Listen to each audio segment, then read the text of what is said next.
Isa sa mga programang isusulong ni Julio J.R. Rodriguez sa Sangguniang Bayan ng Daet ay ang pagkakaroon ng isang lugar o hub kung saan lahat ay may pantay na akses sa suporta, gabay at serbisyo na akma sa kanilang mga pangangailangan.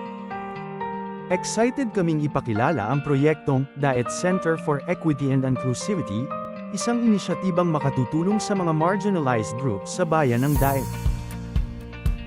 Ano ang layunin nito? Ang layunin ng sentrong ito, magbigay ng isang welcoming at shared service facility kung saan ang mga marginalized group ay may direktang access sa suporta na kailangan nila mula sa counseling at tulong sa trabaho hanggang sa health and wellness programs.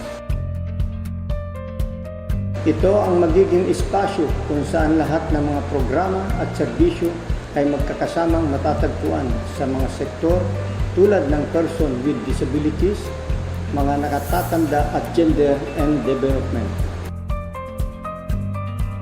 Kasama rin sa inisyatibang ito ang isang espesyal na unit sa ilalim ng Municipal Social Welfare and Development Office.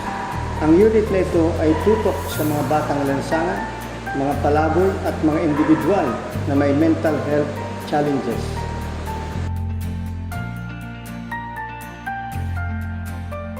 Higit pa sa isang gusali ang sentrong ito, isa itong pangako na pagkapantay-pantay at inklusibidad sa pamamagitan ng pagsasama-sama ng mga resources at suporta.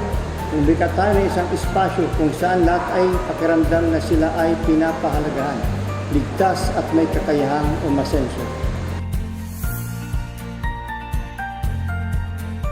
Magkasama natin mabubuo ang mas magandang hinaharap.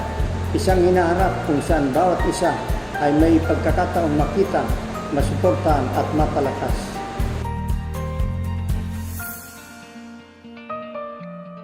Sumama ka sa aming adhikain, abangan ang mga updates at magtulungan tayo upang bumuo ng isang mas inklusibong komunidad para sa lahat.